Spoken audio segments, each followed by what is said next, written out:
नमस्कार, आप देख रहे हैं स्पोर्ट्स आर। आपके साथ मैं हूं अपूर्व मिश्रा, मेरे साथ मौजूद है रोहित जुगलान। अगर आपसे एक सवाल पूछा जाए कि टी20 क्रिकेट में आपके मुताबिक बेस्ट बॉलर कौन है, कौन सा ऐसा गेंदबाज है जिसको आप बेस्ट मानते हैं टी20 क्रिकेट का, आप हमें कमेंट करके बता सकते हैं। तब तक हम बताते हैं आपको कि केकेआर के मेंटर डेविड हसी ने इस सवाल के जवाब में किसका नाम लिया है। वैसे तो मैं पहले रोहित आपसे जानना चाहूंगा, अगर मैं आपसे पूछूं कि टी20 का बेस्ट बॉलर आप किसे मानते हैं, क्या ओवरऑल स्पिनर या पेसर? आप बेस्ट बॉलर का मतलब हो गया चाहे स्पिनर चाहे पेसर, आप बेस्ट बॉलर यानी बेस्ट गेंदबाज।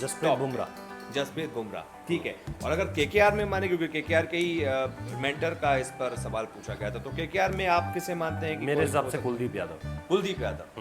बिल्कुल। आप भी बताइए अपनी बात कि आपके मुताबिक कौन है केकेआर में। मैं बताता हूं कि हसी ने इस पर क्या जवाब दिया है। हसी के मुताबिक रोहित, उन्होंने कहा कि मेरे मुताबिक सुनील नारायण मेरे लिए बेस्ट टी20 गेंदबाज है। उन्होंने सिर्फ केकेआर के लिए नहीं बोला, उन्होंने बेस्ट टी20 गेंदबाज बताया। उन्होंने ये भी बताया कि वो न सिर्फ हमारी टीम के लिए अच्छा कर रहे हैं, बल्कि वो पूरे टी20 क्रिकेट में जहां भी खेलते हैं वो अच्छा परफॉर्म करते हैं। केकेआर के लिए वो अभी तक 122 विकेट ले चुके हैं लगभग, और ओपनिंग भी करते हैं। तो मेरे हिसाब से वो बेस्ट गेंदबाज हैं। आप सहमत हैं इस बात से? क्योंकि उनका ये भी कहना था, इसके आधार ये था कि वो एक ऐसा गेंदबाज है, जब भी मोमेंटम सामने वाली टीम के पास होता है, लगातार 3-4 ओवर अच्छे चले गए, तो आप उनको लगा दीजिए, वो मोमेंटम तोड़ देंगे। वो ऐसा गेंदबाज है। नहीं, अगर आप मुझसे ये सवाल आज से 4-5 साल पहले पूछते तो मैं भी कहता सुनील नारायण, क्योंकि एक पहली बात ये कि तब तक कुलदीप यादव नहीं आए थे, और दूसरी बात ये कि तब तक उनका वो जो एक्शन है वो चेंज नहीं हुआ था। लेकिन आपको याद होगा अपूर्व, जब वो उनका वो डिसेप्टिव एक्शन था ना, और उस पर कॉन्ट्रोवर्सी बहुत होती थी, आईसीसी ने फिर उनके गेंदबाजी को रोका और उसके बाद उनको एक्शन में बदलाव करने के लिए बोला।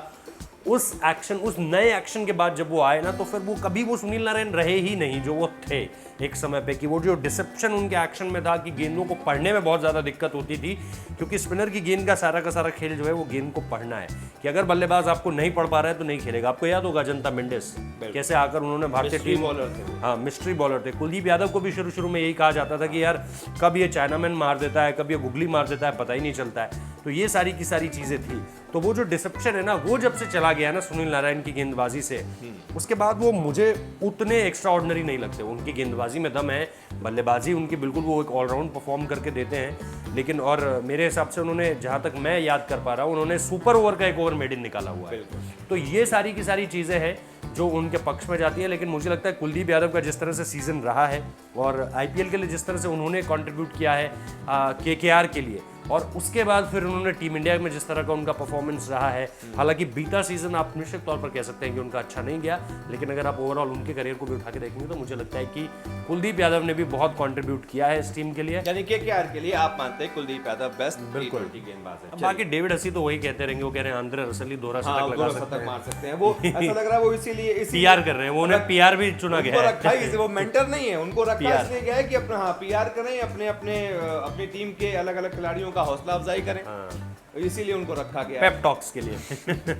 चलिए, तो ये खबर थी कि भाई हसी ने सुनील नारायण को बेस्ट गेंदबाज कहा है। आप किसे मानते हैं टी20 का, और साथ ही साथ केकेआर का बेस्ट गेंदबाज आप हमें बता सकते हैं। और क्या आप हसी की बात से इत्तेफाक रखते हैं, ये भी बता सकते हैं। बहुत बहुत शुक्रिया आपका इस वीडियो को देखने के लिए।